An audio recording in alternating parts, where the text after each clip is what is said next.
Bom, pessoal, a gente vai dar início aí à palestra aí, mini curso do professor Ângelo, certo? Construindo um novo professor da matemática, certo? Já iniciei a gravação. É com você, professor Ângelo. Pessoal, muito boa noite a todos, não é isso? Contando com a ilustre presença do professor Carlos Neab na noite de hoje, não é isso, professor? E eu estou aqui para variar, para abrir um diálogo com vocês. Eu não estou aqui em nenhum momento acreditando que nós temos a razão, nós temos a toda a informação possível. A gente quer apenas conversar. A gente pode fazer isso aí hoje à noite? Eu acho que vai ser legal, né?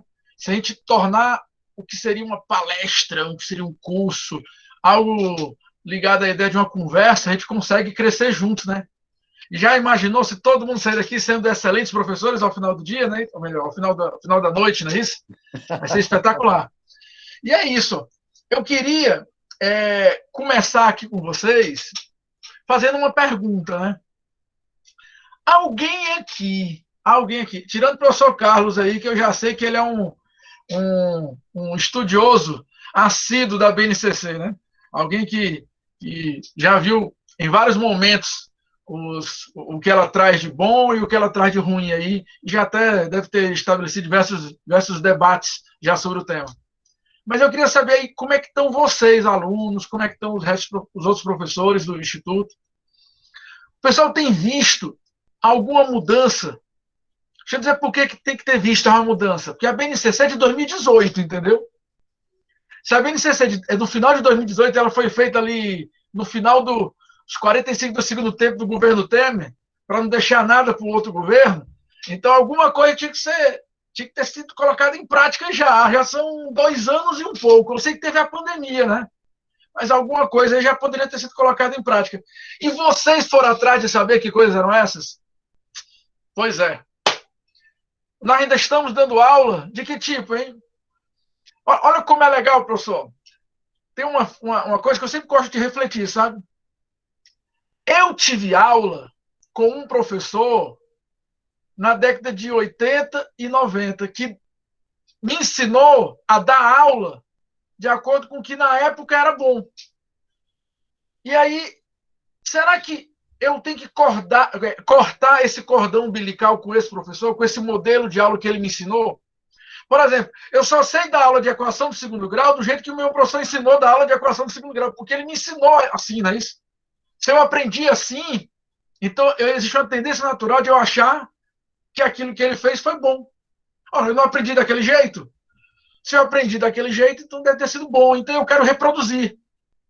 É aquela história do filho que quer repetir o comportamento do pai o tempo todo, e nós somos professores querendo repetir o que o outro professor nos ensinou.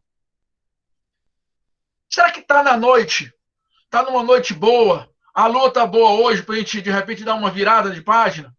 De repente, para a gente repensar um pouquinho e ver se não existe algo melhor ou melhor. Não existe um outro caminho que pode ser um atalho ou até um caminho mais longo, mas será que não existe um outro caminho aí que a gente possa tentar, pelo menos, não é isso? Praticar? E vocês que estão na licenciatura do Instituto, vocês estão preparados para sair dando uma aula diferente daquela aula que vocês receberam no colégio? Aula diferente daquela que vocês receberam na graduação? Vocês estão saindo dispostos a isso? Vocês estão abertos? Eu comecei chamando vocês para uma conversa. E agora eu estou pedindo para vocês ficarem abertos.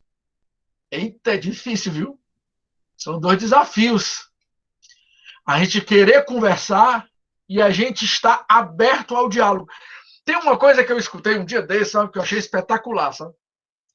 Quando é que existe um diálogo? Quando é que existe um diálogo? Só existe diálogo quando aquilo que eu falo interfere diretamente naquilo que você vai me dizer. Isso é profundo. Pense bem. Se aquilo que você vai falar não depende do que eu disse, então isso não é diálogo. Então, eu estou chamando vocês para uma conversa, estou pedindo a vocês para estarem abertos, e eu estou pedindo para que, nessa conversa, a gente exerça uma escuta ativa para que a gente possa, no final, verificar se a gente tem condição de aplicar isso aí no nosso cotidiano. Então, são três motes aí que eu queria usar para a gente começar a nossa conversa. Vai ser uma noite longa, né? Mas se a gente fizer diálogo mesmo, diálogo em que aquilo que eu falo determina o que você vai me dizer, e aquilo que você diz pode ser que mude o que eu estava pensando em falar. E se nós estivermos abertos a escutar e também a mudar as nossas práticas, com certeza o maior prêmio da noite vai ser novos professores saindo aqui do nosso curso. E é isso. Nós estamos começando o que nós queremos que vocês façam no futuro. Engajem seus alunos antes de começar a falar com eles. Tragam seus alunos para perto de vocês. Tragam seus alunos para a história que vocês estão querendo contar. Não queiram narrar uma história romântica de um personagem que só você conhece e você quer esconder dos leitores. Não é assim que se faz um romance. A história ela tem que ser escrita com todos os leitores acompanhando, vibrando. 8h30 não, 9h30 da noite, entrando na novela para ver como é que aquela personagem vai reagir. Você vibra com ela, você se engaja com a novela. Você não apenas assiste a novela. Tem uma outra coisa que eu queria usar também nesse momento inicial, que é o seguinte. Só existem 3 coisas que fazem alguém comprar uma ideia. Só existem 3 coisas. Na verdade, comprar ideia não, comprar qualquer coisa. Se quiser comprar um celular, também funciona, tá? Quais são as 3 coisas que mobilizam as pessoas? Necessidade. A pessoa está necessitando mesmo, assim, que não tem como ela fugir daquilo, ela necessita, então ela vai atrás, ela se mobiliza. Desejo. Ela nem necessita, mas ela tem um desejo tão grande que esse desejo domina seu cérebro e faz ela ir atrás daquele objeto. E a última coisa, engajamento. Por mais que a pessoa não necessite daquilo, não deseje aquilo, mas ela quer se engajar. Ela gosta de se engajar naquela ideia. E eu falei sobre isso ontem na Olimpíada, né? As Olimpíadas, elas funcionam assim. Um aluno de 6º ano, 7º ano, não sabe que necessita de matemática. Nem sabe de qual matemática ele necessita. E ele nem tem esse desejo maluco por matemática. O que nós fazemos é apenas engajá-lo. É colocá-lo dentro de uma sala de aula com vários coleguinhas que também gostam de matemática e que alimentam conjuntamente esse engajamento de fazer parte da turma olímpica, de fazer parte do projeto olímpico, de repente, obter uma viagem, de obter um prêmio, uma medalha. Então, eles vão se engajando e naturalmente, o desejo acaba aparecendo depois, né? Mas primeiro a gente precisa engajar. Feito todo esse início aí de conversa, apresentado a vocês esse início de conversa, eu queria... Opa, tá dando errado aqui. Só um instantinho aqui. Apresentação de slides. Deixa eu só mudar aqui o monitor em que ele vai estar apresentando. Monitor principal. Pronto, agora sim eu consigo acompanhar aqui a leitura com vocês. Eu queria, pessoal, que vocês... Deixa eu ver aqui. Uma janela. Só um instantinho aí, peraí. Só que eu estou tentando compartilhar aqui uma tela com vocês, tá bom?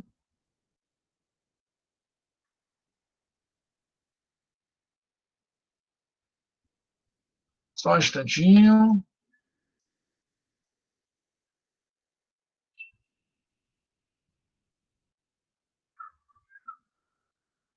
Só um instantinho.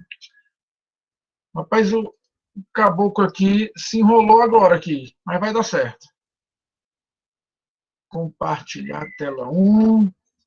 Vamos lá, nós. É exatamente esse aí. Pronto. Agora vocês estão acompanhando direitinho? Tá todo mundo aí? Se puder Sim. passar um feedback, eu agradeço. Tá todo mundo enxergando aí na tela a apresentação? Sim. Tranquilo, né? Pronto. Obrigado aí, professor. Vou ocultar aqui, tá bom? Vocês estão vendo a tela principal, né? A tela cheia. Então vamos aqui a ela. O nosso primeiro ponto com vocês aqui na apresentação de hoje é o seguinte: o que um professor de matemática deve ensinar? E eu vou logo para um ponto aqui que costuma ser aquele que chama a atenção de todos, não é isso? Todo mundo começa uma palestra pensando na construção do professor de matemática, pensando em o que é que ele tem que ensinar. E eu vou dizer para vocês que pode ser que esteja aí o primeiro erro do raciocínio. Vocês notaram como é que eu comecei a aula? Eu não comecei pensando no que é que eu vou ensinar. Eu comecei pensando em como é que eu vou trazer o aluno para perto de mim. Então, me parece que quem começa a pensar na sua profissão, esquecendo do público ao qual você vai dirigir sua fala, quem começa pensando na sua profissão, esquecendo desse público, não está sendo um bom professor. Efetivamente, não está planejando adequadamente sua aula. Em segundo lugar, eu queria que vocês refletissem aqui comigo. Olha para essa lousa e me diz uma coisa. O que é que teu aluno está enxergando nessa lousa? Pensa na bagunça que é essa lousa aí. Ou melhor, pensa na quantidade de linguagens diferentes que estão sendo utilizadas nessa lousa. Eu acho que ele vai olhar o seu bumbum. Também. Ele vai desistir de olhar para a lousa. Com certeza. E isso quando o celular não der um pip, né? E ele não estiver olhando para o celular, ou se for uma aula online, ele com certeza vai sair, vai deixar só a transmissão sendo feita sem pegar nenhuma informação e você fica achando que ele está participando, né? Só que aí é que está o grande lance. O que está errado nessa lousa? O professor que se preocupa muito com conteúdos, que se preocupa em apresentar conteúdos, ele nunca pode esquecer de duas coisas. O aluno, a linguagem do aluno, a organização para o aluno. Então, se você está pensando em transmitir conhecimento, naturalmente, as duas primeiras coisas qual é a linguagem que eu vou usar para transmitir esse conhecimento? E qual é a organização que eu vou usar para transmitir esse conhecimento? Me parece que antes de se pensar em conteúdos em si, o professor, e aí não é um professor novo não, né? Desde sempre foi assim. O professor desde sempre, não precisava da BNCC ter vindo para o professor ter pensado nisso não. Desde sempre o professor deveria ter pensado na linguagem e deveria ter pensado na organização com que apresenta os seus conteúdos. Enfim, quem coloca o foco somente nos conteúdos está se preocupando com aproximadamente 10, 20% de todo o processo. E a gente vai conversar hoje sobre uma parte deste processo que foi estimulada, sim, pela BNCC. Na verdade, é uma parte do processo que eu costumo chamar de ensino qualitativo. Qual é essa parte do processo? Não sei se vocês sabem, não sei se vocês acompanharam isso, esse que tem um pouco mais de idade, com certeza vai lembrar. Antes da Constituição de 88, não havia ensino básico obrigatório para o Estado e para o município oferecer para o cidadão. Até havia, mas ele era facultativo. A Constituição de 88, ela veio ainda sem colocar o ensino médio como obrigatório. Não sei se vocês sabem disso. Quando a Constituição de 88 veio, o ensino médio não era obrigatório, só era obrigatório o ensino fundamental. Tanto que o nome antigamente era Fundef. Fundo de Desenvolvimento do Ensino Fundamental. Fundo de Desenvolvimento e Formação de Professores para o Ensino Fundamental.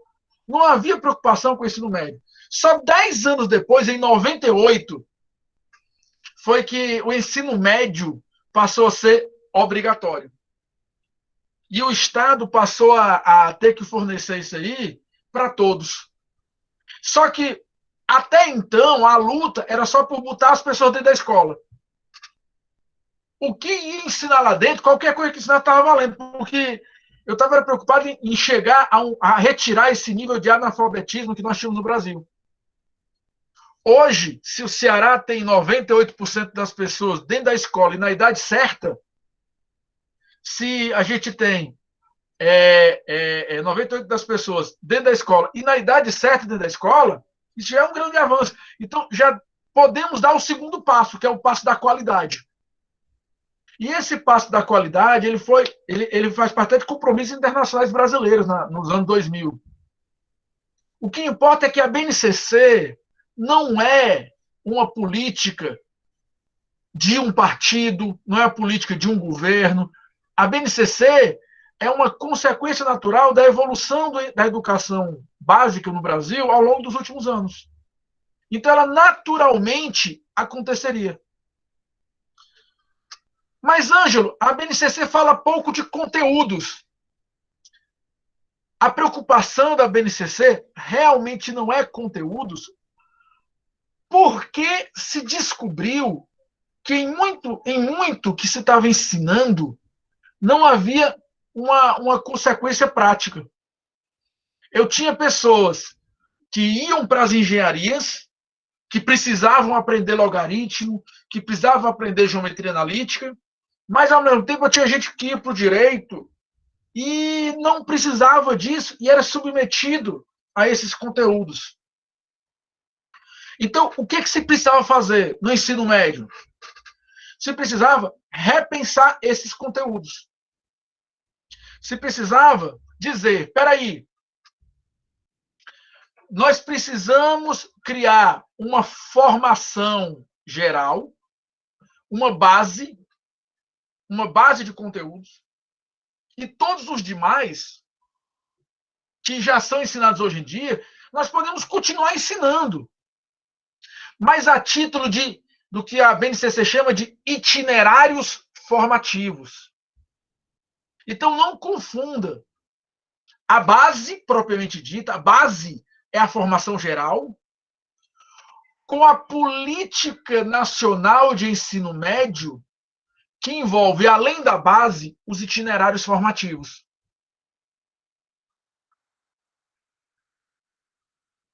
Então, apesar de eu não querer muito me preocupar nesse momento com conteúdos, mas eu quero deixar claro para vocês que haverá sim uma preocupação com esses conteúdos.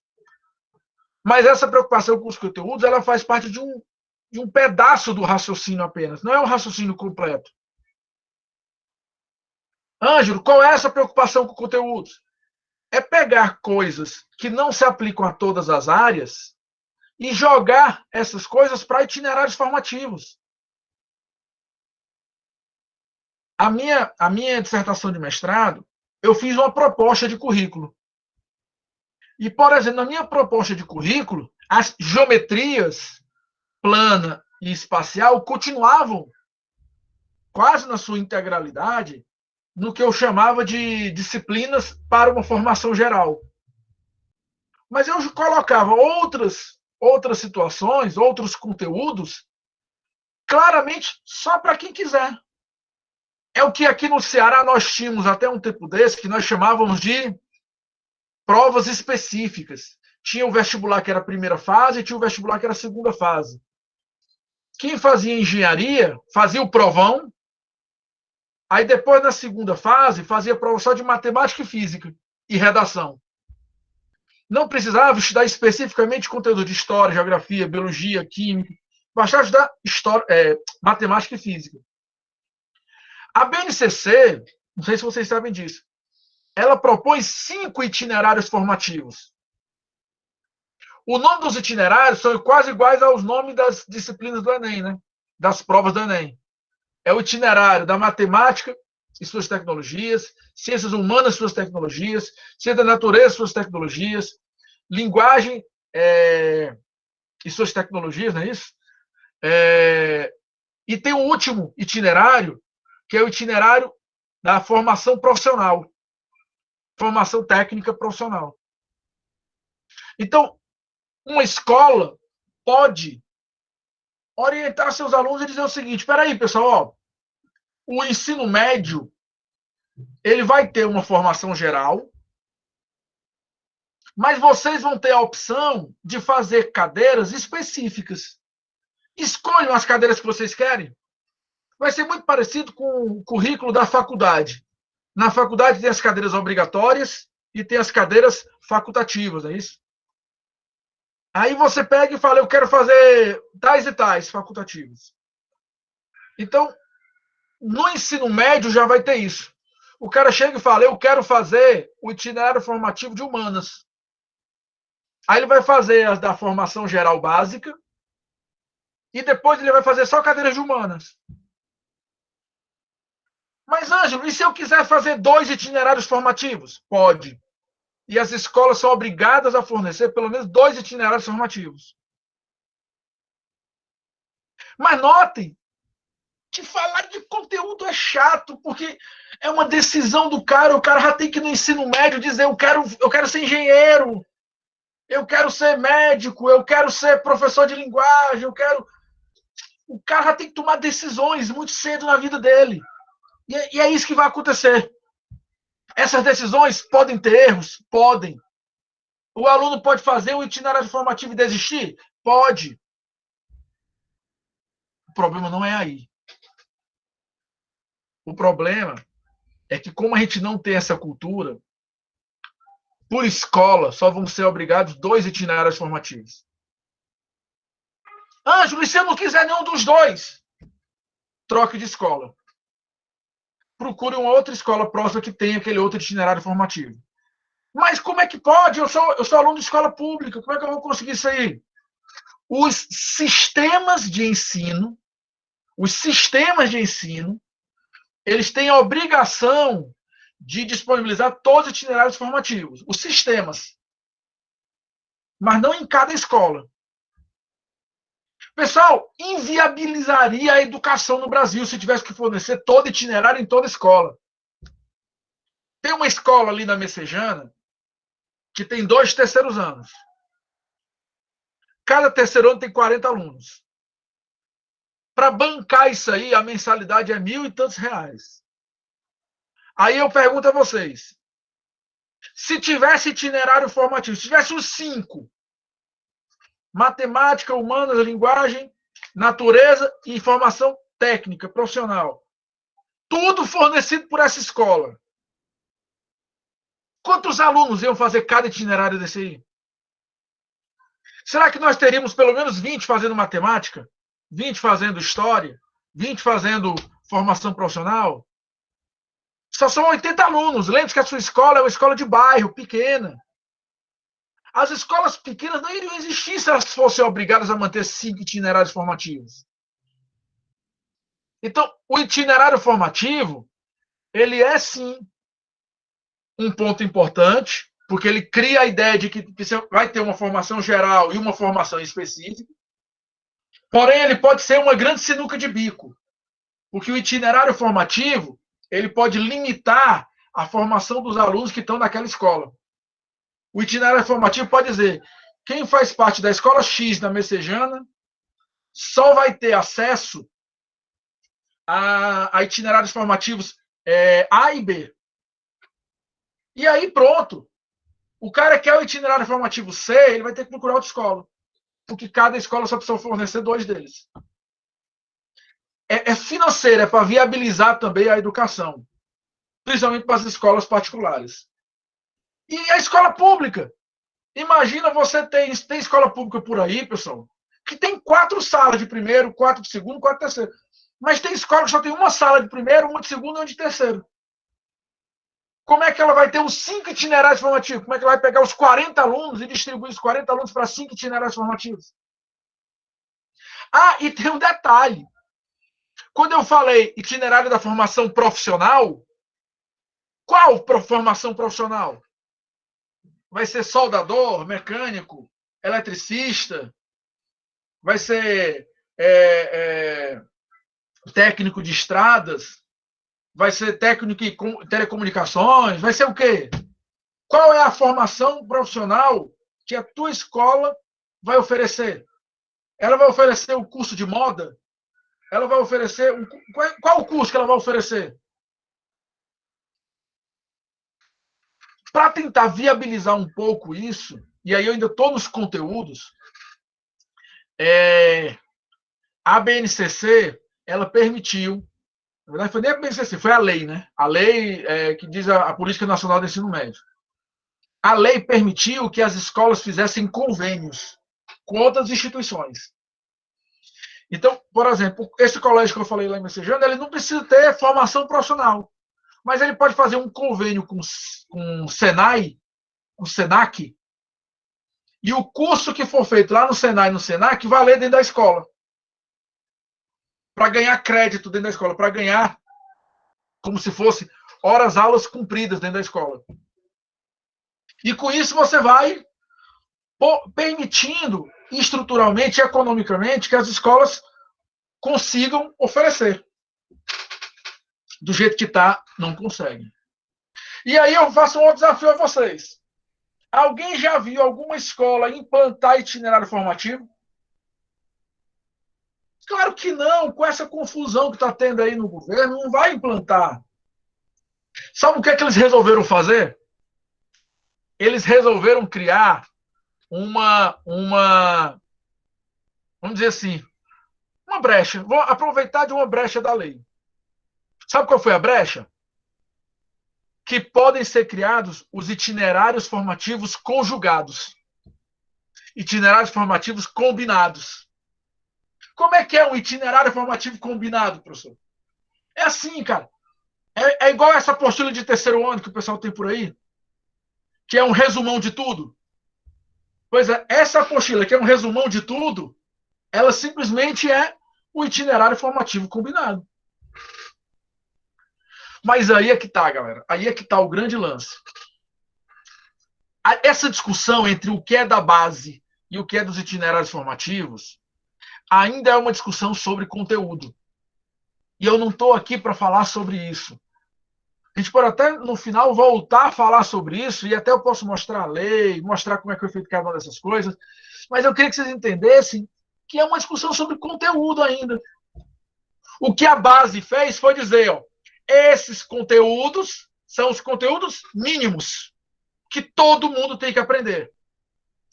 Que é muito parecido com aqueles que estão no Enem, na lista do Enem, dos conteúdos que caem no Enem. Então, ali eu tenho a lista de conteúdos mínimos. Show! Lista de conteúdos mínimos. E a base diz, tudo que estiver fora daqui continua podendo ser ministrado, mas a título de itinerário formativo. Então, é uma discussão ainda sobre conteúdos. Mas eu não quero conversar sobre conteúdos nesse momento aqui. Eu quero enfatizar outra coisinha com vocês. Eu estou querendo, na palestra de hoje, construir um professor. Eu não estou querendo saber o que é que ele vai ensinar, não. Opa, tem gente perguntando aqui no chat, né? Antes de continuar aqui, deixa eu só abrir aqui o chat. Rapaz. Tem uma galera aí se manifestando. Deixa eu ver aqui. Gente falando que não concorda com essa fragmentação. Pois hoje em dia, eu digo que não é questão de concordar ou discordar. A fragmentação entre formação básica e itinerários formativos, ela é algo do qual nós não podemos nos desvencilhar mais. Não tem mais volta, é um caminho sem volta esse. Não é questão de concordo ou não concordo, é questão de dizer, Eu já estou adaptado ou não a isso? Eu estou implantando isso de um jeito X ou estou implantando isso do jeito Y? Então, que vai acontecer isso aí, ninguém discute mais. Aqui no Ceará nós tínhamos, viu? Eu não sei se vocês sabem, essas turmas olímpicas que nós temos aqui, turmas especiais dos grandes colégios de Fortaleza, elas se baseiam nisso. Tem a turma pré-ITA, tem a turma MED, tem a turma do direito, tem a turma de exatas. Essas turmas que são separadas é quase que um piloto do que o governo está querendo fazer de uma maneira bem mais ampla, tá? Com os itinerários formativos. Como é que é? O som está funcionando? Tá tendo problema de som aí, pessoal? Tava, professor, não tá tendo mais. Tá tranquilo aí, né? Tá tranquilo sim, professor. Tá ótimo, obrigado, viu? Obrigado aí.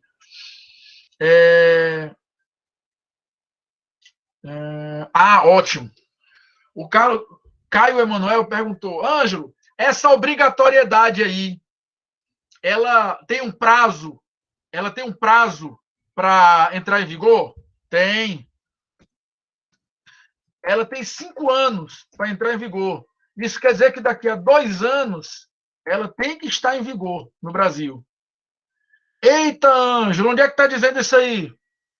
A lei é a 13.415. Deixa eu só pegar ela aqui. Tem ela. Pronto.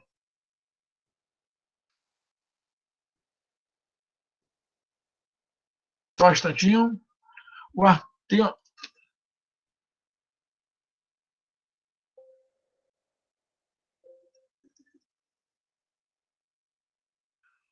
Aqui, ó.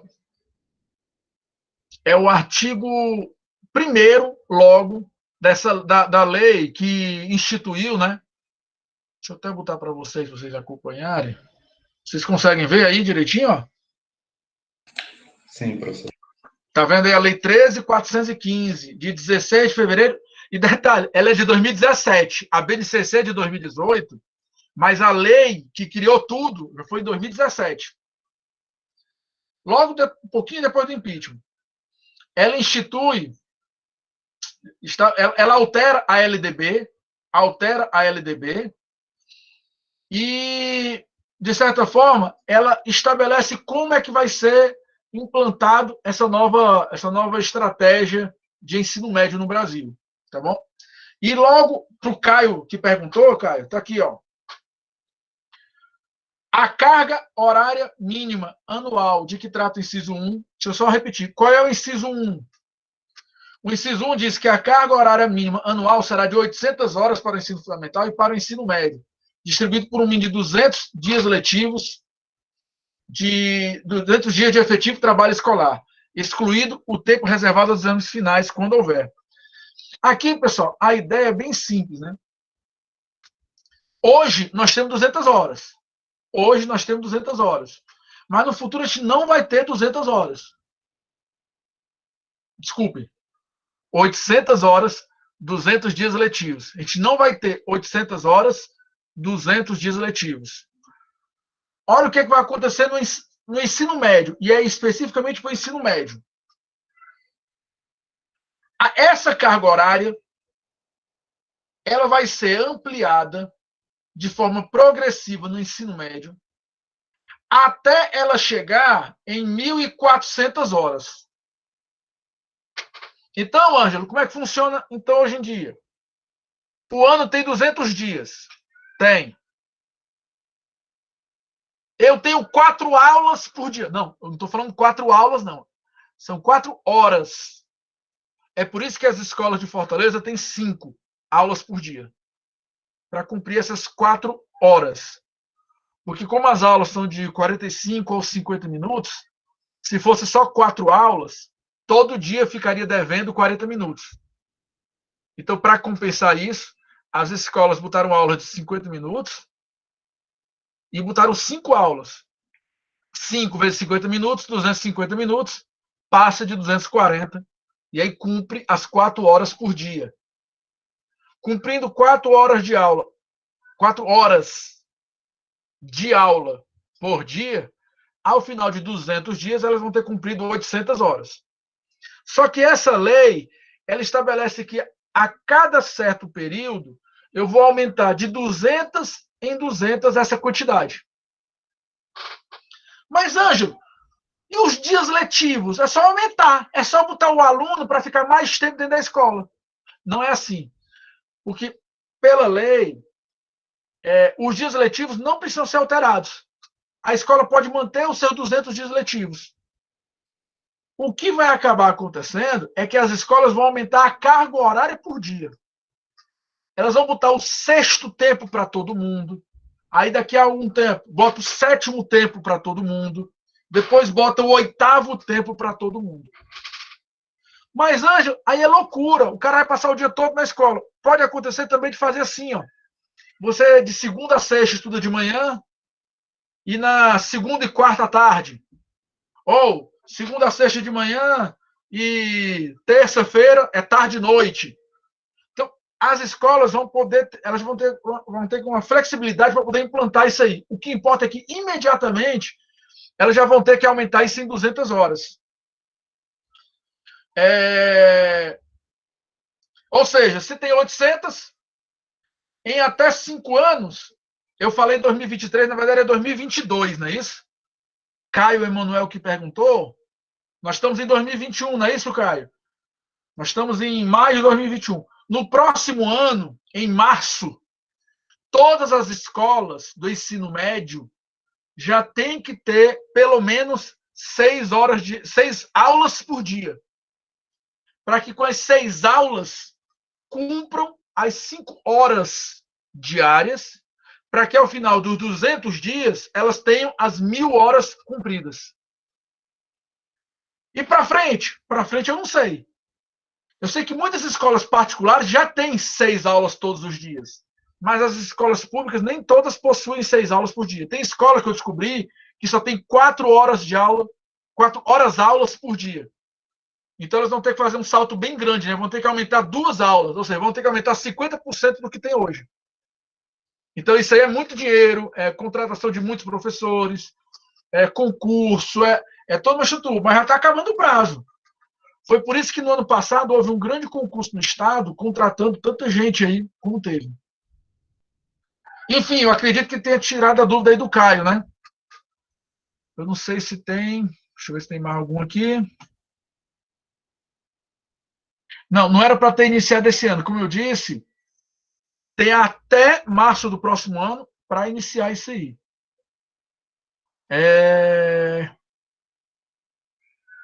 E isso aí não é questão do governo, não. Está na lei, tá? Está na lei. Pronto. Então, vamos continuar aqui. Ó. Passando para o que importa mesmo. Eu estou querendo construir um professor. Eu estou querendo construir alguém que vai mobilizar um aluno. Eu estou querendo construir alguém que vai ser um mediador de conhecimento. Olha a expressão, que linda essa expressão. Ele não é um mero transmissor, ele é um mediador. Paulo Freire já dizia que ensinar não é somente transferir o conhecimento, mas criar as possibilidades para a sua produção e para a sua construção. E aí eu faço a pergunta a vocês.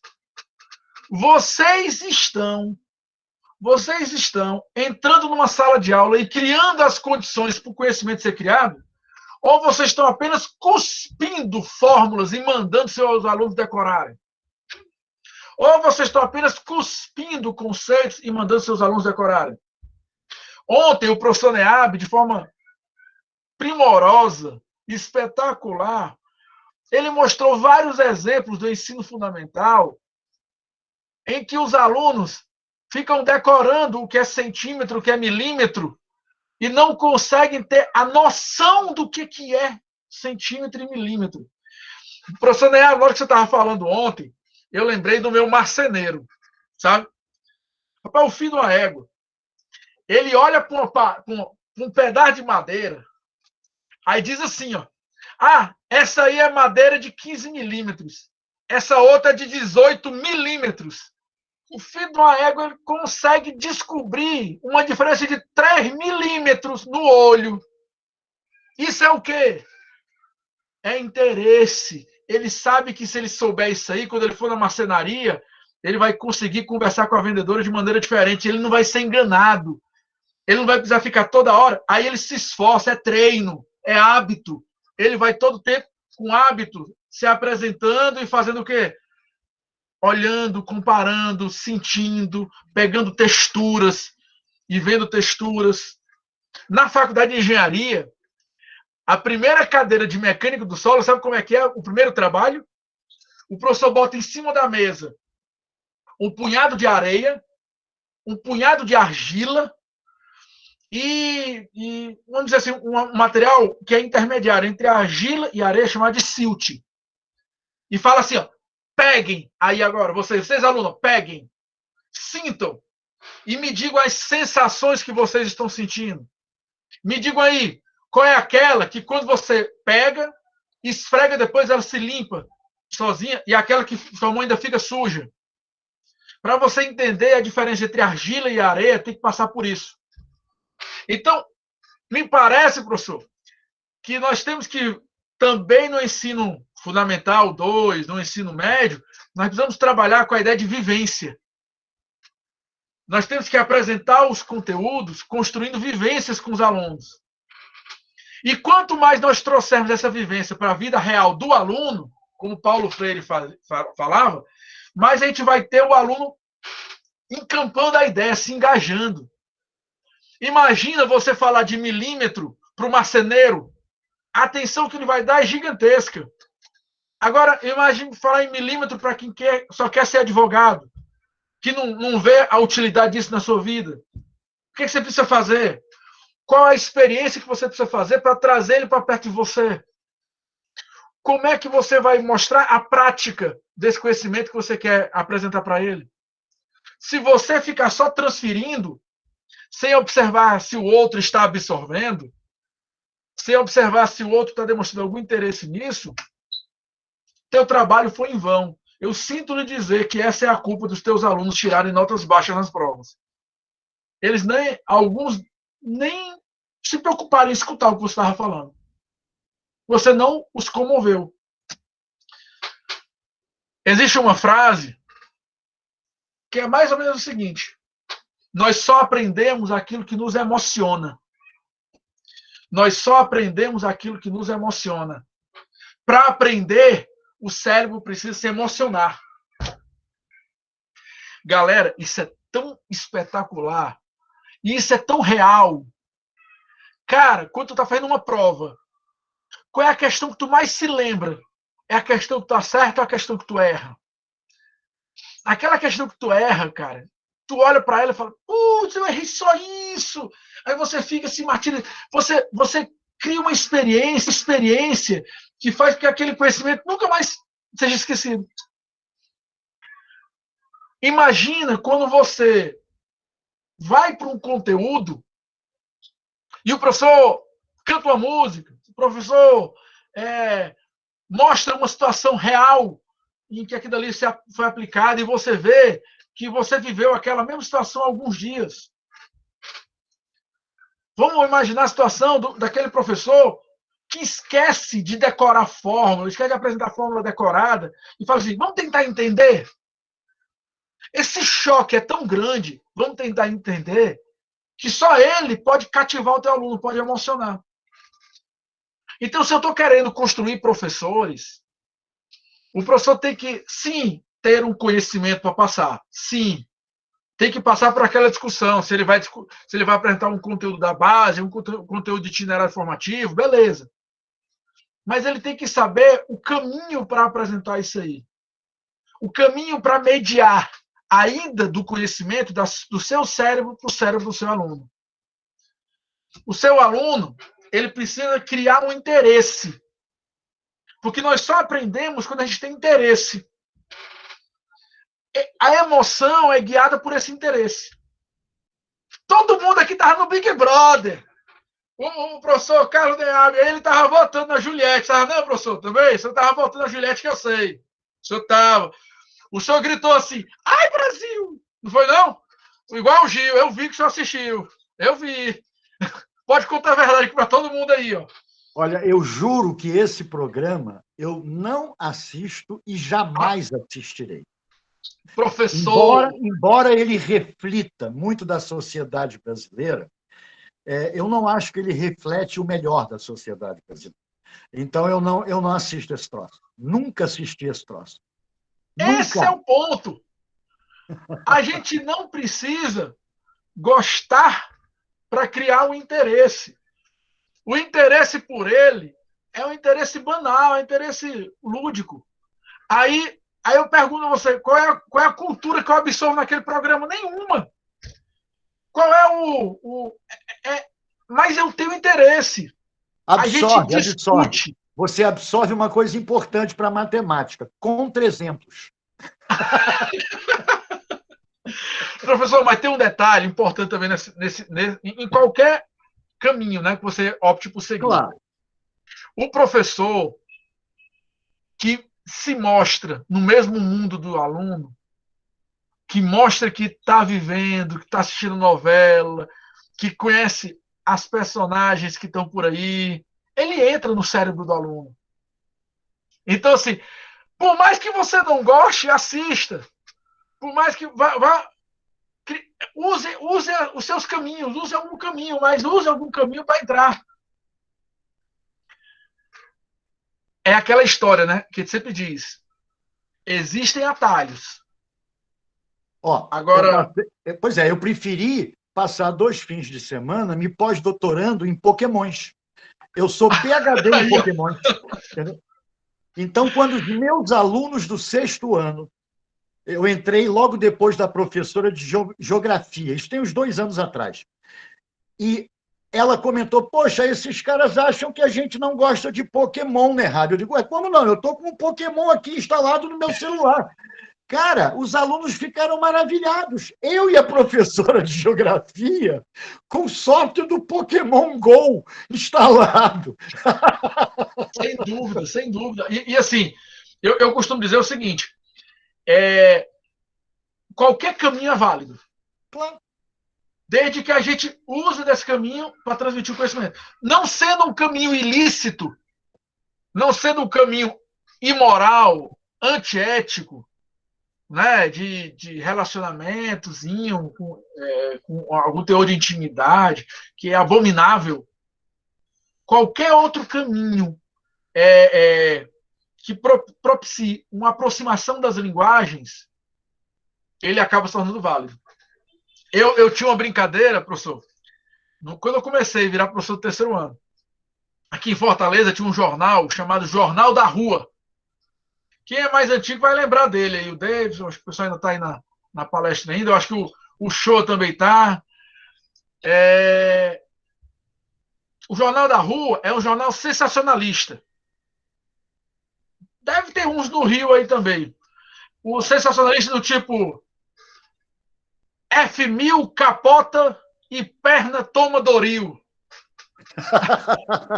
Eu passava pela banca de revista do Sobral, na Praça do Carmo, lá no centro aqui de Fortaleza.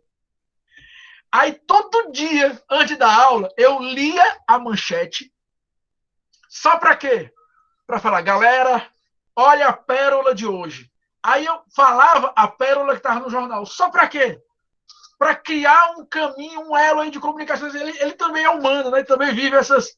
E também fica com raiva dessa loucura aí também.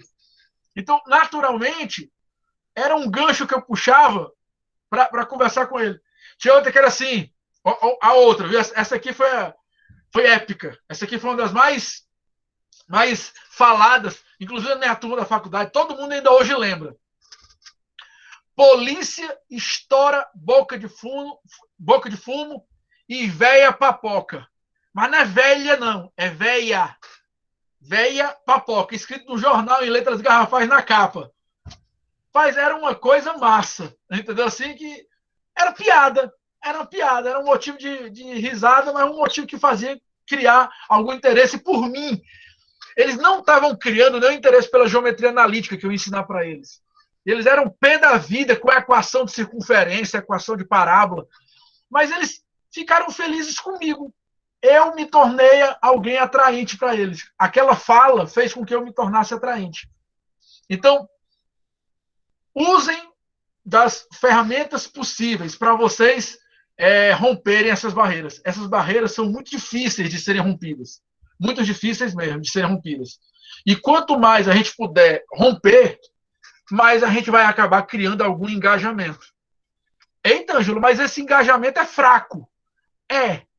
Mas é melhor do que aquele engajamento inicial da sua aula, em que você chama os alunos para dizer o seguinte: vamos assistir uma aula de geometria analítica. Esse engajamento é péssimo. O aluno tem raiva de você, ele já olha para você e nem quer abrir a apostila, nem quer abrir o livro, nem quer abrir o caderno, porque ele já tem raiva do que você vai falar. E o mais legal, você cria também engajamento entre os alunos. Usem das ferramentas possíveis para fazer com que aquela semente que você plantou, que talvez tenha chegado em 3 ou 4, se reproduza para 3 vezes 3, ou para 4 vezes 4. De repente, às vezes, colocar os alunos para fazer alguns trabalhos em conjunto, e, de repente, você escolhendo as duplas, ou de repente, colocando algumas pessoas que está vendo, que estão mais interessadas para fazer junto com outros, pode ser que você acabe espalhando uma sementinha do bem aí para a tua aula começar. Então, percebam que isso aí não é BNCC. Isso é um novo professor. Isso é um novo professor que alguns de nós já tivemos esse professor em algumas matérias. Mas nós precisamos desse professor em todas as matérias a partir de agora. Então, a aula começa onde? No engajamento do aluno, no aluno. Ela não começa na lousa. A aula não começa na lousa. A aula começa no aluno. A aula começa com você indo a ele. Você puxando ele para perto de você. A aula começa ali, com você indo atrás do aluno. Depois que você fisga o aluno, aí surge o nosso segundo problema para construir um grande professor. Eu quero que vocês olhem para essa imagem e eu quero que vocês reflitam comigo. Existe uma criança que ganhou interesse, que adquiriu interesse. Ela está olhando para o objeto de conhecimento. Eu já cheguei a ela, eu já a conquistei para a matéria. Se eu não falar com ela numa linguagem que ela entenda, ela vai embora. Se eu não falar com ela numa linguagem em que ela entenda, ela vai embora. Qual é a maneira correta de olhar para o mundo? É aquela linguagem de épsilons e deltas. A maneira correta de olhar para o mundo é falando em delta, do B2 menos 4AC, do equação de Bhaskara. É construindo funções. Espera aí, a maneira correta de olhar para o mundo é associando sempre um X a um Y, criando relações. A maneira correta... Eu não quero saber disso, homem. Nesse momento, você tem que tomar cuidado com a linguagem. Nós devemos tomar cuidado para nós não afugentarmos o nosso aluno. Existe um livro muito relevante, né, sobre revoluções científicas, que fala sobre o paradigma da linguagem, paradigma do conhecimento, que ele se baseia no paradigma da linguagem. Por trás de todo conhecimento, existe um pano de fundo de linguagem que você precisa incorporar, precisa apresentar para o aluno. E você precisa ter cuidado ao apresentar esse pano de fundo de linguagem. Para você não usar palavras que tornem o processo mais difícil do que o processo realmente é. O cara que olha para essa imagem e não toma as devidas cautelas, não prepara a sua aula com as palavras corretas, ele vai se perder no processo. Ele nem vai ter tempo de demonstrar se sabe ou não sabe o que é equação de segundo grau, o professor, porque ele já perdeu o aluno antes. Em que linguagem devemos traduzir o nosso olhar? Na linguagem mais fácil ao aluno. Ao longo dos anos, nós, professores, nós estamos descobrindo qual é o nosso real papel. E é uma pena. É uma grande pena que alguns professores ainda baseiem sua aula na ideia de apresentar o conteúdo e mostrar as respostas. O professor que entra na sala e fala, pessoal, decora aí, ó. Círculo é o conjunto de pontos equidistantes de um ponto central, chamado de centro, e que tem sempre essa distância valendo um certo raio, valendo um certo valor denominado de raio. Cara, não se iluda mais. Isso não é mais papel do professor, não. Esse professor que apresentava conceitos, fórmulas e apenas descrevia procedimentos, ele hoje foi substituído já. Quem faz isso hoje é o Google. O aluno vai lá e quer saber o conceito de circunferência, ele vai lá e bota no Google. O Google diz tudo para ele. Eu mesmo não sei decorar mais nada, não. Eu já tenho tudo no Google e eu ando com o celular na minha mão, ele já é uma parte integrante do meu corpo. Já vai ter o celular de pele, né? Vai estar integrado, vai ser um chip, né? Vai ter ondas eletromagnéticas que vão sair do cérebro direto para o chip. Então, não se iluda, cara. Pare de ficar achando que você é o dono do conhecimento, que você é o Google do universo, que você é detentor das informações. Não é assim que funciona. Ah, mas as questões sou eu que faço. E eu dou lá o gabarito para o aluno. Homem, ele só fez anotar o gabarito. Tu não ensinou ele a resolver. Tu ensinou ele a decorar a tua solução.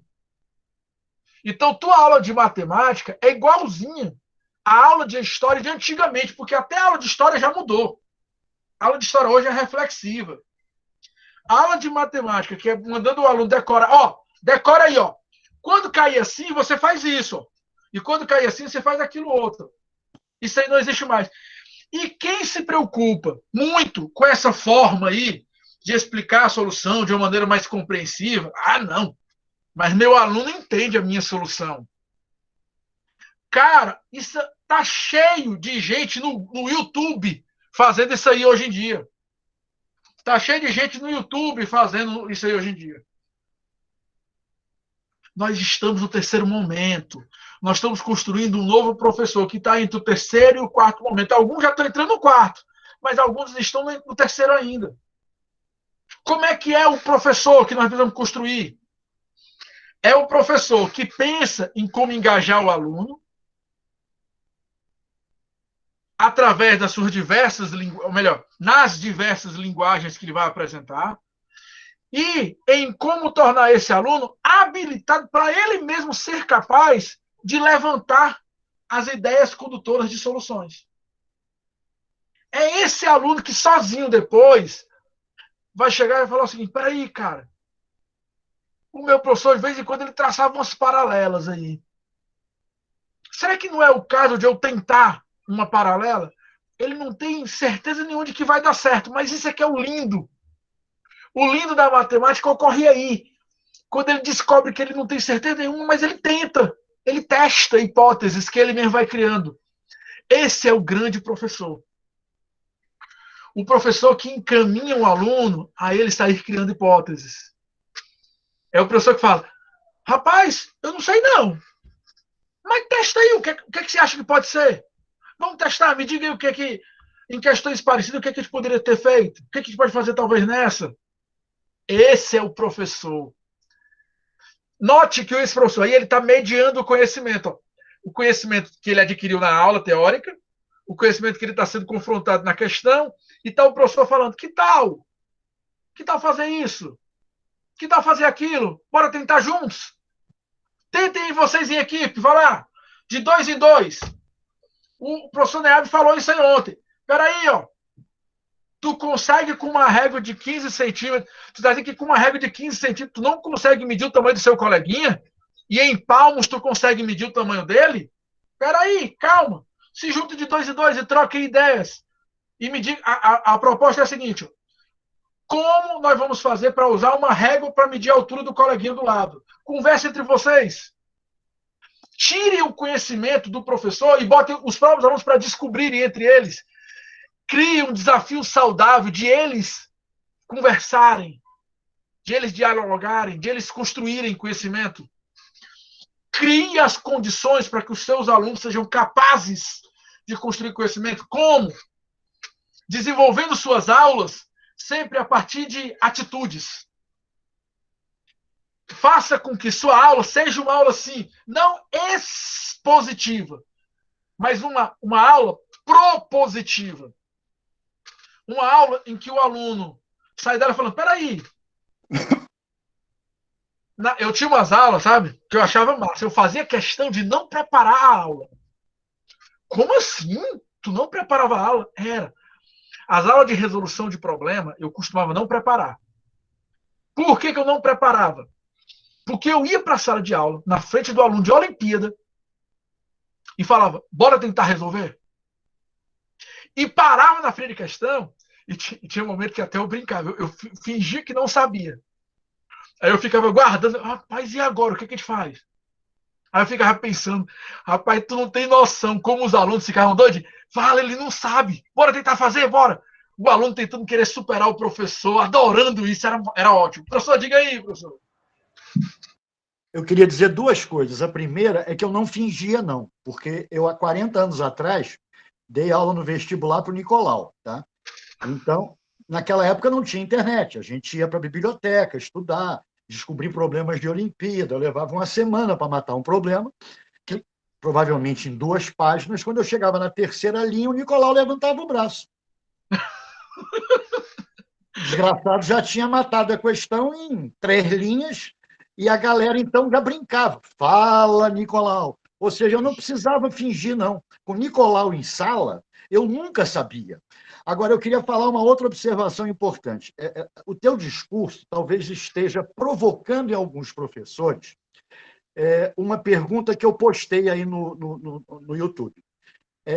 Eu vou botar uma azeitona na sua discussão, que é a seguinte. O pai desse aluno e o diretor da escola já sabem isso que você está falando? Ou seja, alguns sabem. Então, Os que participam das reuniões pedagógicas, mas não todos, realmente. Olha só, eu não sou professor de escola federal. Eu sou professor de uma escola particular. Se eu pulo um capítulo daquele livro, o pai vai mandar uma mensagem para o diretor da escola por que o professor não deu aquele assunto. O pai que é interessado em acompanhar o filho. Quando o diretor não está alinhado com a área pedagógica da escola, ou o meu coordenador é quadrado, né? Vou simplificar, é uma besta quadrada, tá certo? Ele não está alinhado com essas coisas. Então, eu acho bacana você reservar um tempo da tua palestra como negociar essas questões que existem em quem dá aula numa escola privada. O grande problema, professor, eu costumo dizer que é a questão de cronograma, né, de calendário. Porque ele tem aquela história de aula a aula, né? A pior coisa do mundo é quando o projeto é aula a aula. Ele engessa o cara, né? Então, assim, o que eu mesmo costumo fazer, né? Eu mesmo costumo fazer assim, aí é uma solução que eu dou para a situação. Em algumas aulas, eu inverto a lógica da aula.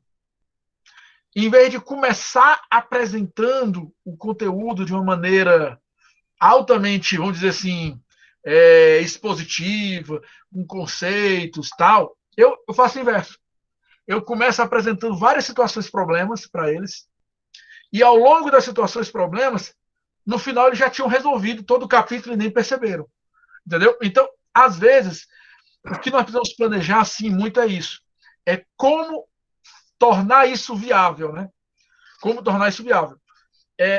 Eu dou aula também, eu vou até parar um pouquinho, a apresentação e vou mostrar aqui para vocês uma aula que está planejada para acontecer agora neste final de semana, no sábado. Eu planejei essa aula hoje mesmo. Tinha um colega que queria perguntar, enquanto eu estou procurando, se ele puder falar aí também, ó. Tinha mais alguém que ligar o microfone, não vi quem foi. Pronto, foi eu, professor Ângelo. A pergunta que eu queria Adriano, né? fazer. Adriano Isso, Soares de Souza, né? isso. A pergunta que eu queria fazer é literalmente, tá, é bonito, tá falando, mas no momento eu comecei o estágio supervisionado. Estou no quinto semestre, comecei o estágio supervisionado. Foi estagiar na escolinha. Nessa escola, na turma, quando eu estou estagiando, ela tem 15 alunos. É uma turma pequena. É Nessa, fundamental ou é médio? fundamental, sexto ano. Sexto ano. Sétimo ano. 15 pessoas, perfeito, né, de se trabalhar? Não, perfeito não. 6 pessoas entregam a atividade, nenhuma interage. Como é que eu vou engajar essas Tá pessoas? online. Online, por Ah, WhatsApp, eles só trabalham por WhatsApp. Porque a ideia que eu estou pegando é a seguinte: tá bonito a gente falar isso presencialmente, que presencialmente a gente pode trabalhar o aluno. O aluno, você e o aluno, você consegue pensar junto com ele, você consegue interagir. Mas o problema maior é nesse momento agora. Porque, nesse momento agora é difícil mesmo. porque É você, o bem aluno difícil lá mesmo. não interage, só interage pelo WhatsApp. Tem um problema maior, que ele não tem acesso ao celular. Muitos alunos desse, a única pessoa que tem celular dentro da sala de aula é o próprio pai, a própria mãe. E eles trabalham e levam o celular junto. Aí a minha pergunta é, como é que eu vou engajar, como é que eu vou trabalhar com esse aluno? Isso me lembrou muito na palestra do professor Neave, ontem, que ele falou, a aluna que brilhou o olhinho dela somente quando viu um clipe dourado. A gente vai trabalhar hoje, isso aí é bonito para turmas olímpicas, é show, porque é uma galera que já tem uma condição boa, é uma galera que não precisa se preocupar. Mas e o aluno que não tem nada? Pois é. Tem 300 mil coisas para pensar? Como é que Eu vou eu, dizer, futuro professor, vou engajar? eu vou citar o exemplo da minha diarista aqui. Ela estava semana passada pedindo ajuda para imprimir a prova dos filhos, porque simplesmente a escola é do estado, né? Na verdade é do município. E disse que ela tem que se virar para imprimir a prova, e ela estava pagando R$ 1 na Lan House, e simplesmente ela estava na minha casa, ela podia ter impresso, ter imprimido, né, todas as provas da semana inteira, mas a escola disse só vai entregar uma prova a cada dia. Aí a menina que mora num bairro do subúrbio, ela tinha que procurar uma lan house para imprimir, para gastar R$ 1, e para ela esse R$ 1 não vai ser só R$ 1, porque vão ser 5 idas à lan house, com 5 transportes de ida e de volta, e mais R$ 1. Então, R$ 1 vira 8, né? R$ 9, sei lá, sei. Depende de como for. Ela mora num bairro que é até difícil acesso a serviços públicos. E ela tem que ir quase no terminal para ir terminal de ônibus para poder conseguir essa prova. Mas, enfim, temos um problema realmente social, um problema de como engajar o aluno online. É difícil para caramba engajar o aluno online. E eu sofro disso também. Também dou aulas online também. É complicado. Mas o que eu te garanto, cara, que é o seguinte: às vezes, os alunos, eles decoram regras e, por exemplo, no ensino fundamental, essas regras, elas não são, vamos dizer assim, as únicas coisas que deveriam gerar a atenção do professor durante a aula, entendeu? Eu queria colocar só esse exemplo aqui para vocês aqui, só um exemplo aqui de exercício resolvido, para vocês entenderem um foco de como fazer a aula ser construída. Por exemplo, uma aula para o teu público aí, uma aula de frações, por exemplo, né?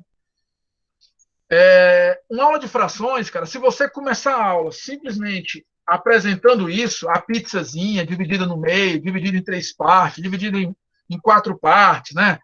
Aí dizendo que tem lá 3/4, 2/3, 1/3 e 1/2, cara, tu tem uma aula basicona que não vai acrescentar quase nada pro teu aluno.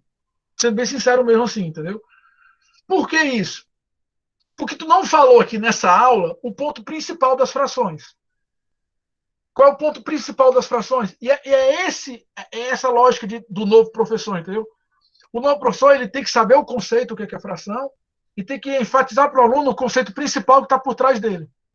Qual é o conceito principal que está por trás da fração? É a ideia de que você está dividindo em partes iguais. O teu aluno tem que compreender que a fração 1/2 é porque tem duas partes iguais e uma delas é aquela que eu peguei. Cada fração dessa ela tem um significado. E quando eu chego numa questão como essa, eu consigo mostrar para o aluno que ele aprendeu alguma coisa. Porque ele chega e vê a figura inicial aqui em cima e ele já tem uma preocupação. Como é que eu vou montar uma fração se os pedaços estão com tamanhos diferentes? Então, é o aluno que tem um start diferente dos outros alunos, entendeu? O aluno que decorou o que era fração, tem aluno querendo fazer a questão assim, ó. Olha como é que é louca essa questão aqui, ó. Ah, na primeira coluna é metade. Na segunda é 0. Na terceira é 1 inteiro. E na quarta são 4 dos 6.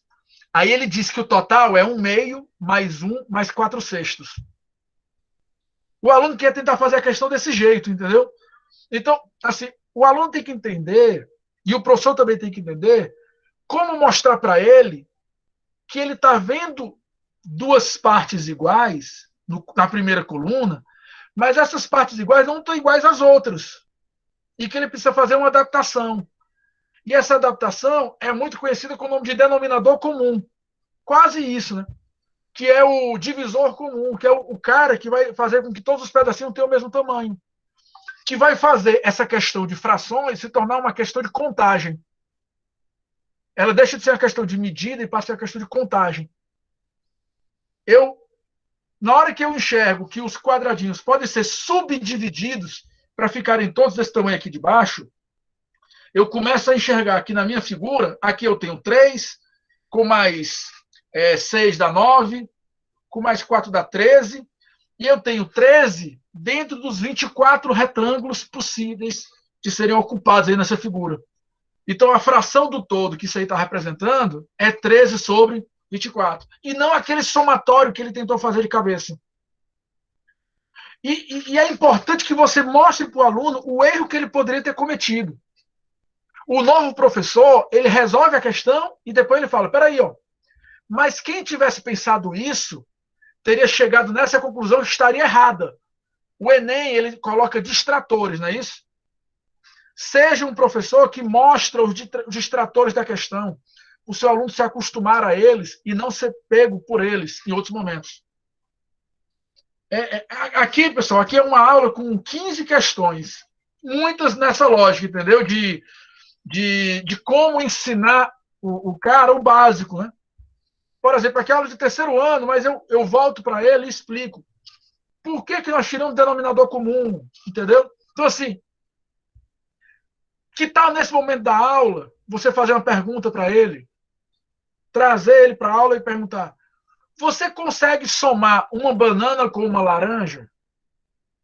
O que você tem? Você tem 2, mas 2 o quê? Não é laranja nem banana, você tem 2 frutas. Ou seja, para você somar coisas, as coisas têm que estar dentro do mesmo conjunto, tem que estar dentro de uma mesma categoria. E do jeito que está aí, as categorias estão diferentes. Porque uma fatia tem um tamanho e outra fatia tem outro tamanho.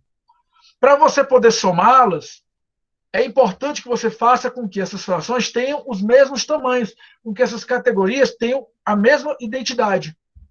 E aí você propõe a ele que ele pegue um pedaço junte com outro, sim, mas propõe a ele subdividindo a figura. E aí você vai construindo aquela narrativa, você vai não falando assim, para somar, tira o mínimo, 6. 6 por 2, 3, vezes 1, 3. Ele não entende isso. Agora, se você começa devagarzinho com ele, principalmente se ele é de escola pública, principalmente se ele é do ensino fundamental, do 6º, 7º ano, aí, que ele tem déficits adquiridos de anos anteriores. Se você vem com ele e constrói com ele que 1 meio é igual a 3 sextos, que 1 terço é igual a 2 sextos, eu não estou dizendo que você vai vencer a batalha, não. Mas você, pelo menos, está tentando ser um mediador. Você não está cuspindo a ideia do MMC. Existe um degrau muito grande entre o professor do ensino fundamental 1, Adriano, você que está dando aula de frações, ou melhor, para o 6º, 7º ano, não é isso?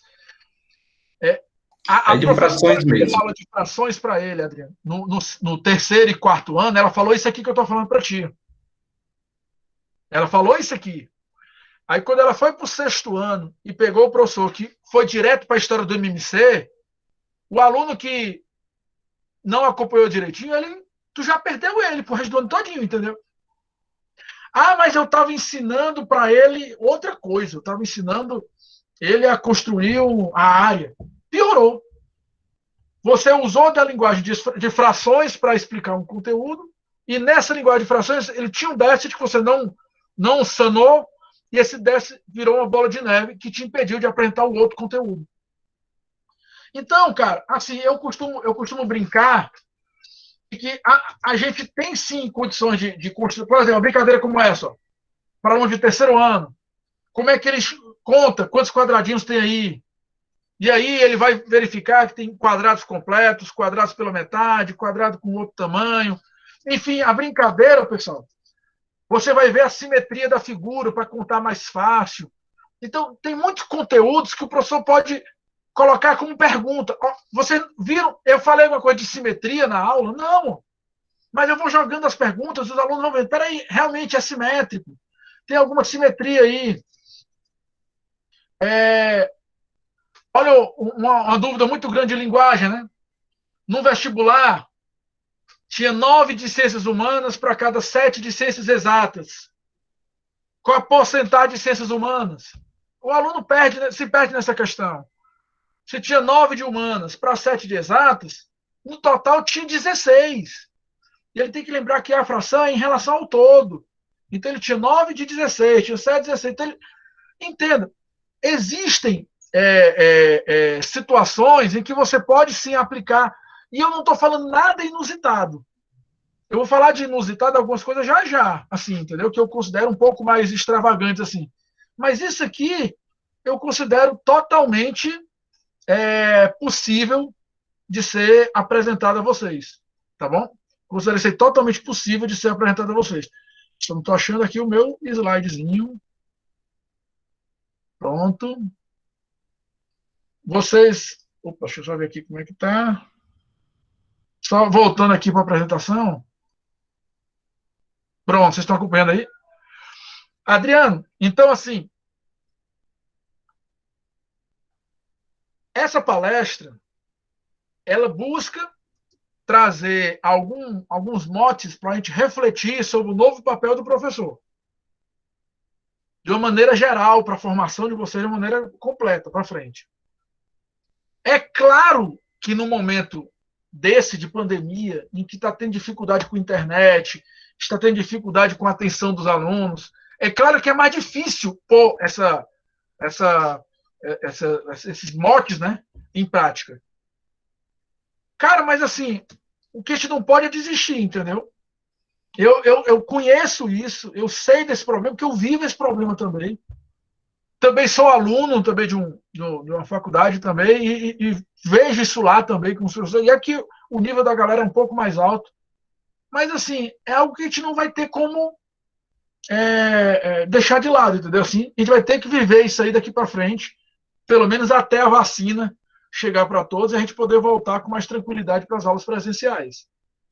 E quando a gente voltar para a aula presencial, se for no segundo semestre, se for no próximo ano, não sei, que a gente volte com esse espírito que eu estou tentando passar aqui agora.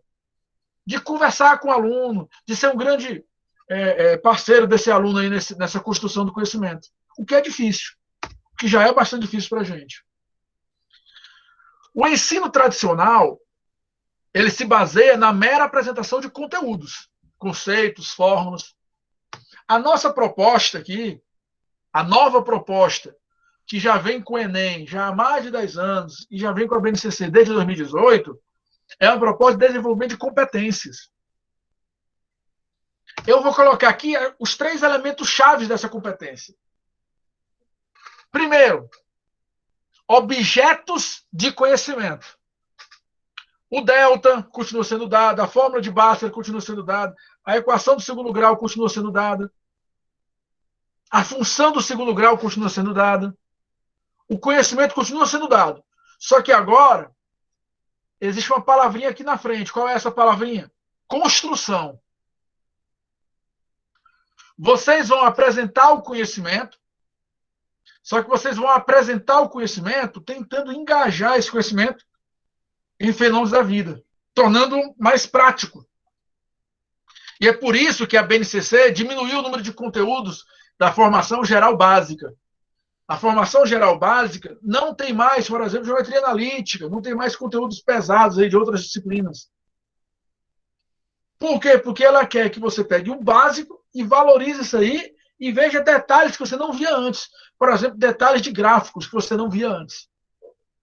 Aplicações de gráficos que você não via antes. Só que, para além disso, eu preciso que você promova a habilidade do aluno. Como assim habilidade? Eu preciso que você faça o aluno passar. Preste bem atenção no que eu vou falar aqui agora. Eu preciso que você faça o aluno passar pelos níveis da taxonomia de Bloom. Eita, pau, agora lascou. Como é que é a história da taxonomia de Bloom? A taxonomia de Bloom, ela diz o seguinte: não importa qual é a matéria que você está dando. Não importa qual é a matéria que você está dando. O teu aluno, ele passa por etapas para aprender essa matéria. Em todas as matérias, em todas as habilidades, o teu aluno, ele primeiramente, ele precisa conhecer a informação que você está dando a ela. Depois, ele vai passar pelo processo de interpretar, de conseguir interpretar o que você falou. Ele deixa de ser um mero reprodutor e passa a ser um intérprete. Fazer, ele quis dizer isso, viu? Ele queria dizer isso aqui, viu? Isso aqui é o que está dito, viu? Lendo o texto, o personagem queria fazer tal coisa. Ele fez tal coisa. Então, você consegue, para além de conhecer, você consegue também interpretar. E depois que você consegue interpretar o que tem lá no texto, você consegue resolver problemas usando aquilo. Esses 3 primeiros níveis, Adriano, são os 3 primeiros níveis que lá na tua escola tu mais vai trabalhar. O teu aluno ainda é um aluno que está nesses 3 primeiros degraus, que está nesse momento de desenvolver habilidades cognitivas ligadas à leitura, à interpretação e à resolução direta de problemas com base no que você acabou de ler, no que você acabou de conhecer, com base no conhecimento direto. À medida que o teu aluno vai evoluindo em outros níveis, naquela espiral do conhecimento, que a BNCC ela prega uma espiral de conhecimento, não é isso? Quando esse mesmo tema for retomado da próxima vez, o teu aluno já vai ser questionado. Ele vai se pedir a ele que ele ponha em dúvida aquilo que foi apresentado a ele. E vai dizer o seguinte: espera aí, o resultado que aqui está me dizendo é esse. Mas será que é esse mesmo? Será que as premissas que eu usei para chegar no resultado são adequadas? Será que a metodologia que eu empreguei para realizar a pesquisa é uma metodologia adequada? Será que não teve alguma falha que eu deixei passar? Notem que é um aluno muito mais crítico, né? É esse aluno aí que pega as informações e começa a criticar todas elas. Começa a pôr em dúvida. É o aluno que lê o jornal e fala: peraí, o cara está me dizendo isso aqui, mas ao falar isso aqui, ele está sendo esquerdista, ele está sendo direitista, ele está sendo alguém influenciado pela política, ele não está sendo isento. É o aluno que consegue analisar. Então, de novo, quais são os 3 primeiros degraus? Conhecer, interpretar e resolver problemas. 4º degrau é o degrau da análise. Você já consegue analisar a situação. No 5º degrau, você já é capaz de, partindo da análise que você fez, apresentar novas propostas de intervenção. Você é capaz de propor soluções. muitas vezes soluções baseadas fora daquele padrão que te induziram a seguir, mas baseadas no teu conhecimento em outras disciplinas. Mas são soluções possíveis. É um momento que você consegue sintetizar teu conteúdo, você consegue comparar e dizer, peraí, isso aqui foi bom por causa disso. Você consegue fazer a conclusão do teu trabalho de forma mais tranquila. E no último degrau, o sexto degrau, é o degrau da inovação.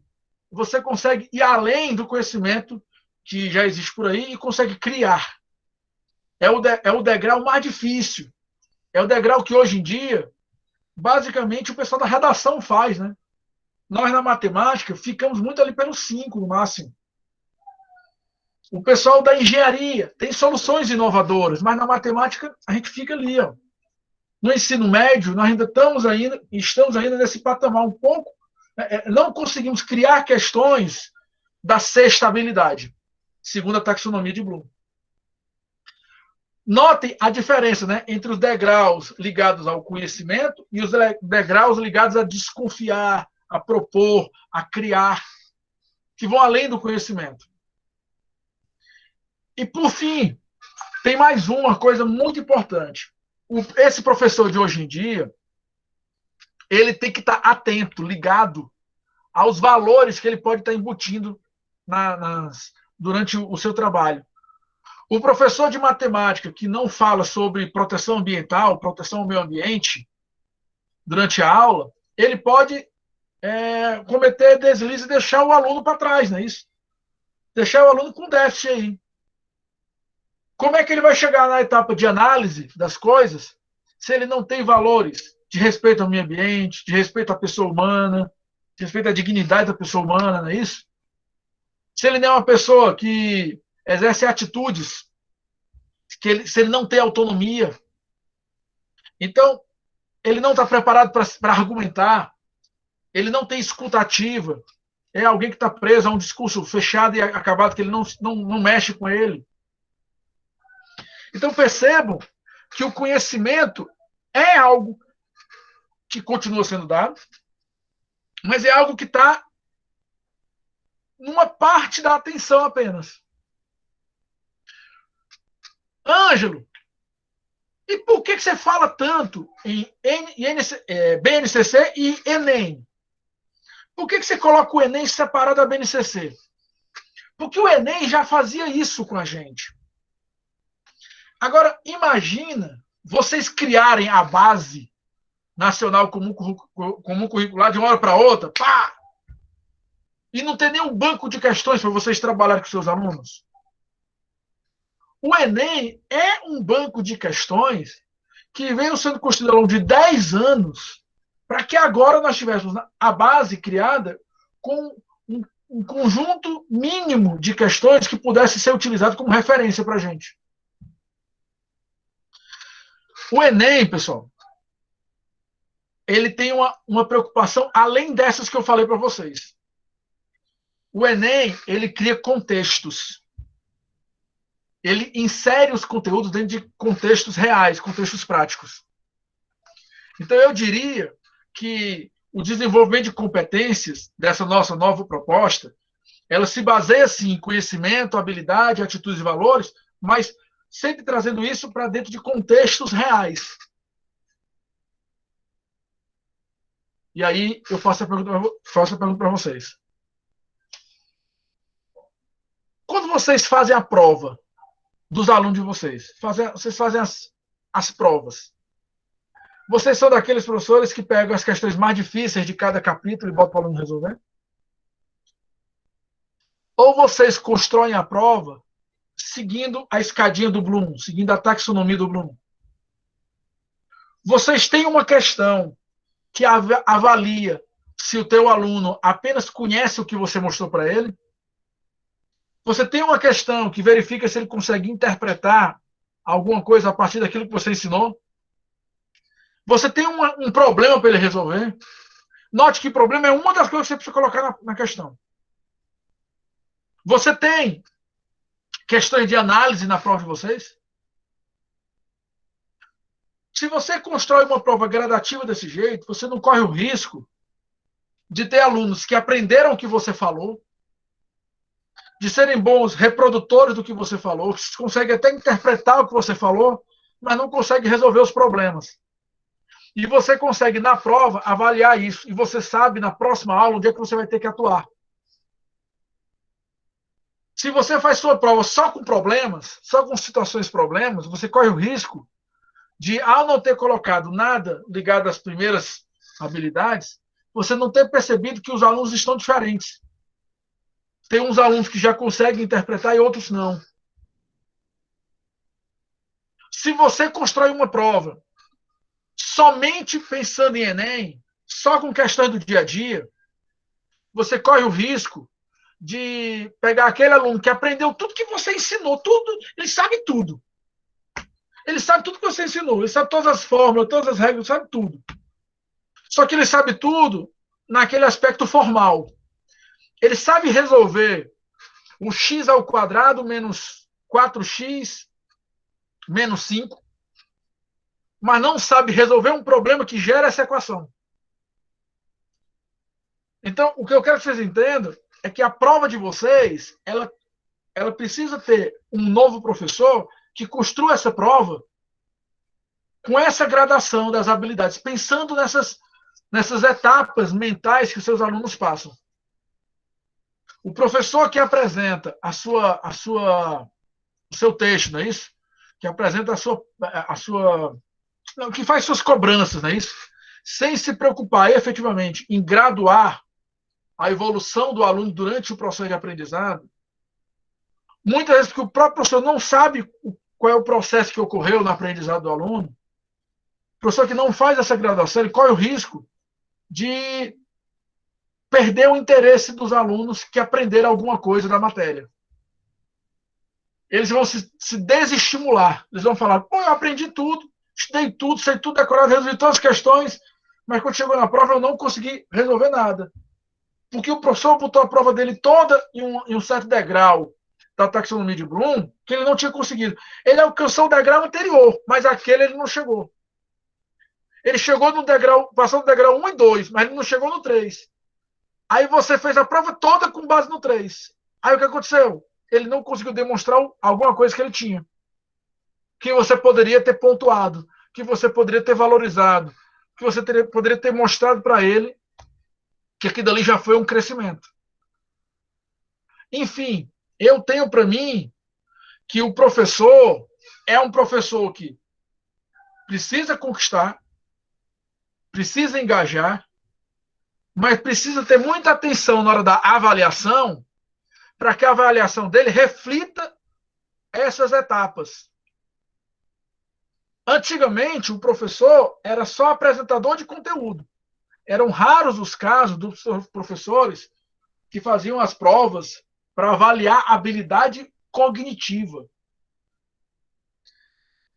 Eu tenho colegas, professores hoje em dia, que nas provas ainda botam. Cara, eu vou botar essa questão aqui que eu achei massa. Como assim eu achei massa? A questão é para avaliar o teu gostar, o teu conhecimento, é para avaliar o conhecimento do aluno. Cara, se tu achou massa, possivelmente é porque essa questão nunca chegou na tua vida, na tua formação anterior. E tu estava obrigando teu aluno a saber essa questão e na hora da prova ainda. Se tu achou massa a situação, faça em sala de aula. Usa o tempo de sala de aula. Deixe o momento da prova para ser um momento verdadeiramente de avaliação técnica, sequenciada, organizada.